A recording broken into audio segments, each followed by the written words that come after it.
We provide you the platform to turn your dreams into reality. Give wings to your aspirations with KR Mangalam University. Pahalgam हमले की जांच तेज हो चुकी है। आज एनआईए की डीजी ने वेस्टर्न वैली का दौरा भी किया। ग्राउंड जीरो से देखिए संवाददाता मधुरेंद्र कुमार की रिपोर्ट। एनआईए डीजी का काफिला निकलता हुआ वेस्टर्न वैली में लगातार यहां पर जांच को आगे बढ़ाते हुए एनआईए के डीजी और यहां पर आतंकी हमले से जुड़े तार को खंगालते हुए लगातार वेस्टर्न वैली में न सिर्फ अपने तमाम सुरक्षा एजेंसी के लोगों के साथ बल्कि यहां पर देखिए तो बैठक करके ठीक बाहर निकलते हुए उनका काफिला हम दिखा रहे हैं। ठीक सामने आप ऊपर वेस्टर्न वैली को देख रहे हैं और नीचे निकलता उनका काफिला आप देख रहे हैं। यहाँ पर इस वक्त एनआईए जिस तरह से 3D मैपिंग के जरिए समूचे ही आतंकियों के यहाँ पर आतंकी मंसूबों को मैपिंग करने की कोशिश की है, साथ ही जो आतंकी इस घटना में संलिप्त थे उनके हाइड आउट तक पहुँचना, उन तक पिन पॉइंट जो है वो एक तरह से स्ट्राइक करना, इन तमाम स्थितियों को अंजाम तक पहुँचाने के लिए एक बड़ी भूमिका में खुद एनआईए के डीजी नजर आ रहे हैं। ये और बात है कि अभी 8 दिन बीतने के बाद भी आतंकियों को हम देखें तो पिन डाउन करना, उनको न्यूट्रलाइज करना या उन तक पहुंचना संभव नहीं हो पाया है। लेकिन एनआईए के डीजी के नेतृत्व में चल रही है जांच यहां तक जरूर पहुंच गई है कि आप समझिए कि वेस्टर्न वैली से लेकर खास तौर पे आड़ू वैली तक जो पूरा इलाका है वो इस वक्त सुरक्षा एजेंसियों के जद में है और इन्हीं इलाकों में आतंकियों के छुपे होने की जानकारी है। अब तक की जो जाँच है एनआईए की उसमें साफ पता चलता है कि किस तरह से इस समूची घटना को अंजाम देने के लिए लगभग 1 हफ्ते से पहलगाम की इन वादियों में आतंकी थे। उन्होंने वेस्टर्न के अलावा आरू वैली और बेताब वैली का एक तरह से दौरा किया, रेकी की, लेकिन उन्हें सबसे मुफीद जगह वेस्टर्न वैली मिली जहां पर उन्होंने आतंकी मंसूबों को अंजाम तक पहुंचाया।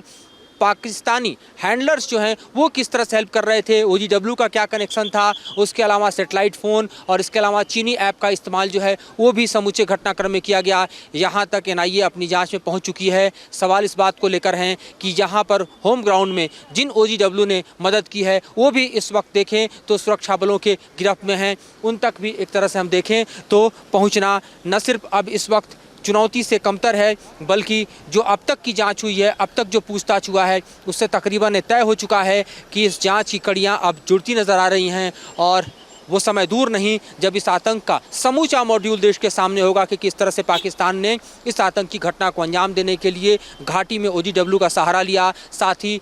कम्युनिकेशन नेटवर्क, सेटेलाइट फ़ोन्स और इसके अलावा जो चाइनीज़ ऐप्स हैं उनके ज़रिए कम्युनिकेशन को बिल्डअप करते हुए भरपूर रेकी की गई और जहां उन्हें सुरक्षा बलों में चूक नज़र आई उस वेस्टर्न वैली में उन्होंने अपने आतंकी मंसूबे को अंजाम तक पहुंचा दिया। राकेश सावत के साथ Madhurendra Kumar, news nation, western valley.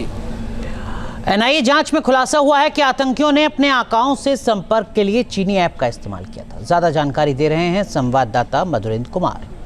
NIA ने 3D मैपिंग के जरिए पहलगाम आतंकी हमले के तार जोड़ने शुरू किए तो कई अहम खुलासे हुए। खासतौर पर वेस्टर्न घाटी में जहां पर आतंकियों ने इस नापाक मंसूबे का अंजाम दिया वहां पर जांच की कड़ियां कई तरफ जाती हुई दिखाई दे रही हैं। खास तौर पे वेस्टर्न वैली में जैसे ही आतंकियों ने इस घटना को अंजाम दिया उसके बाद वहां से वो आड़ू वैली की तरफ निकल पड़े जहां उनके हाइड आउट हो सकते हैं और इन्हीं आड़ू वैली में दरअसल इस वक्त सुरक्षा एजेंसियों ने पिन पॉइंट करना शुरू किया है क्योंकि यहीं आड़ू वैली के किसी न किसी मुहाने पर या कोने पर या किसी स्ट्रीम में या किसी घाटी में या किसी हट में नीचे की तरफ उनका हाइड आउट हो सकता है जहां भारी पैमाने पर उसके पास खाने पीने और असला बारूद के सामान के अलावा जो है लंबे समय तक सस्टेन करने की कैपेबिलिटी हो सकती है। और एनआईए अपने जांच के दायरे में देखें तो कई तरह से इस घटना को जोड़ती भी नज़र आ रही है जिसमें ओजीडब्ल्यू जो है उनका हेल्प, खास तौर पे आप देखिए पाकिस्तानी हैंडलर्स के साथ कनेक्ट और